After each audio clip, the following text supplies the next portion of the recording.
Andrés Oppenheimer, es un honor que colabores con nosotros aquí en los micrófonos de ¿Qué tal, Fernanda? ¿Cuál es el pronóstico de crecimiento para México? Porque pues ahorita el 0.0 existe, pero para este 2020, ¿cuál es el pronóstico, Andrés? Te escuchamos.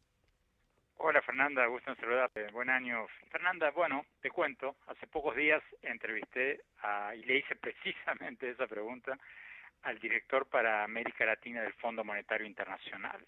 El Fondo Monetario, como tú sabes, es el prestamista de última instancia para países con problemas financieros, pero también es la institución que hace las estadísticas económicas y las proyecciones, los pronósticos económicos más escuchados dentro de todas las instituciones financieras internacionales. Entonces este es el hombre, digamos, que es mexicano, por cierto, fue un exfuncionario de la Secretaría de Hacienda, pero este es el hombre, digamos, que tiene en sus manos los pronósticos que hacen los grupos de economistas del Fondo Monetario para todos los países de la región. Y sobre México se mostró más optimista, o por lo menos menos pesimista de lo que yo pensaba.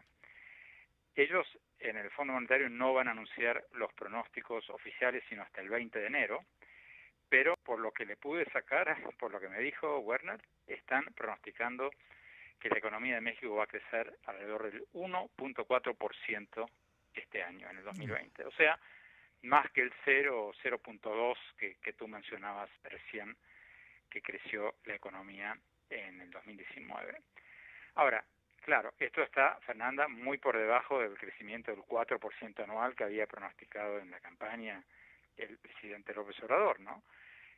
Pero, por otro lado, significaría un declive o una recuperación, digamos, del declive que hemos visto en los últimos 2 años. Podría indicar, si se cumple, y ahora me voy a referir a este condicional, si se cumple este pronóstico, podría significar que el declive de la economía mexicana podría haber tocado fondo y se empezaría a recuperar. Antes de darte mi opinión sobre cuán realista es este pronóstico, Fernando, déjame decirte rápido lo que me contestó Werner cuando le pregunté, bueno, ¿en qué te basas para este pronóstico? Y según él, los economistas del Fondo Monetario que responden a él dicen que hay 2 factores importantes. El primero es que es muy probable que Estados Unidos, México y Canadá ratifiquen el Tratado de Libre Comercio y eso alentaría las inversiones que se han quedado, digamos, a la expectativa, porque muchas empresas han paralizado sus inversiones en empresas exportadoras de México por miedo a que no se ratifique el Tratado de Libre Comercio, aumenten las tarifas aduaneras y no puedan exportar o no pueden exportar competitivamente a Estados Unidos. Entonces, si se ratifica este tratado, según el Fondo Monetario, podríamos ver un aumento de las inversiones en México. Y por el otro lado, Fernanda, mañana se firma en Washington la primera fase de un acuerdo comercial entre Estados Unidos y China. Y eso, por una parte, podría beneficiar al sector manufacturero de México. Porque, claro, muchas fábricas de, por ejemplo, partes automotrices en México portan a las fábricas en Detroit o en otras partes de Estados Unidos, y si crece el comercio entre Estados Unidos y China, crecerán las exportaciones de las fábricas mexicanas que abastecen a las fábricas de Estados Unidos. Entonces, esos 2 factores combinados, según el Fondo Monetario, ayudarían a ver un leve repunte en la economía mexicana. Ahora, como decíamos recién, hay que aclarar que esto estaría muy por debajo del 4% prometido por el presidente López Obrador, y un 1.4% de crecimiento, si es que se da, Fernanda, tampoco sería nada que celebrar porque estaría debajo del crecimiento poblacional de México. En otras palabras, la economía no estaría generando suficientes empleos como para atraer a todos los jóvenes que se incorporan, que llegan a la edad de incorporarse al mercado de trabajo todos los años. Entonces, ¿por qué soy un poco escéptico de que se cumplan estos pronósticos? Y ojalá me equivoque, Fernanda. Por un lado, tenemos que acordarnos de que estas instituciones financieras, incluso las más serias, como el Fondo Monetario, tienden a optar por los escenarios más optimistas y luego los van ajustando hacia la baja a medida que avanza el año. El año pasado, a fines del 2018, los pronósticos para el crecimiento de México eran mucho mayores y lo fueron reduciendo durante el año hasta que terminaron en ese 0.0, 0.2 que tú mencionabas al principio. Entonces, hay que tener en cuenta que muchas veces, si tienen 2 o 3 escenarios, estas instituciones optan por el más optimista. Exacto. Para no desalentar las inversiones y para no ofender quizás a los gobiernos, aunque ellos lo niegan, ellos dicen que no lo hacen, pero tengo mis dudas al respecto.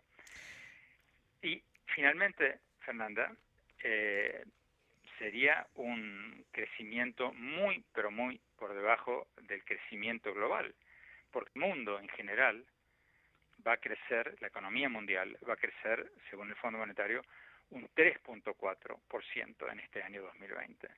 Entonces, el 1.4% proyectado para México estaría muy por debajo de la media mundial y muy por debajo de Brasil, por cierto, que se pronostica va a crecer el 2%, y que por lo que me dicen empresarios de multinacionales aquí en Estados Unidos, Fernanda, es la nueva gran estrella de las economías latinoamericanas. O sea, resumiendo, Fernanda, yo me alegra que haya un pronóstico más positivo que muchos otros, pero me pregunto si hay esa voluntad de crecimiento, de atracción de inversiones dentro del gobierno, como para que este año sí se cumplan esos pronósticos de crecimiento. Y me pregunto si hay una conciencia dentro del gobierno mexicano de que sin inversión no hay crecimiento, y sin crecimiento no hay reducción de la pobreza. ¿Cómo lo ves? Andrés, muy complicado, realmente complicado, y muy, muy optimista por parte de, por ejemplo, Alejandro Werner, director del Departamento de América Latina del Fondo Monetario Internacional, pues que dice que la economía de América Latina va a tener ese mejor desempeño. Yo veo desde la trinchera del comunismo, de todo lo que estamos viviendo con esta parte justo que acabamos de hablar de cómo cambia la parte tributaria en México, cómo está el SAT frente a estas nuevas medidas. Hoy el ahorro nos va a costar. Entonces, pues yo veo otro panorama en América Latina, yo veo un panorama muy desalentador, veo que no nos están ayudando a esa clase trabajadora a podernos sentir más protegidos, sino al contrario, perseguidos. Entonces no diría, veo por Fernanda, dónde, ¿no? Yo te diría, Fernanda, que si hablamos de América Latina en general, lo que yo veo es como una partición de América Latina. Por un lado, tienes gobiernos que están más enfocados en distribuir mejor el pastel. Caso México, caso el nuevo gobierno argentino.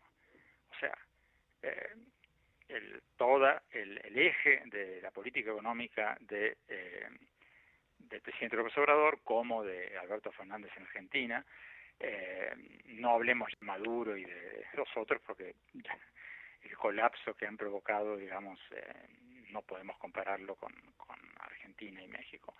Pero el eje de la política económica es la mejor distribución del ingreso, que es loable, es un propósito totalmente loable y necesario.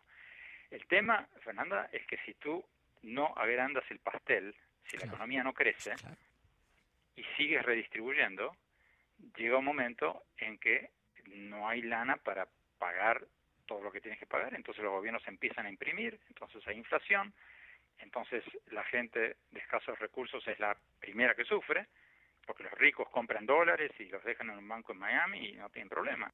En estos casos, como estamos viendo en Venezuela, donde la pobreza se disparó y 5 millones de personas ya huyeron del país, los que pagan el precio son los más necesitados.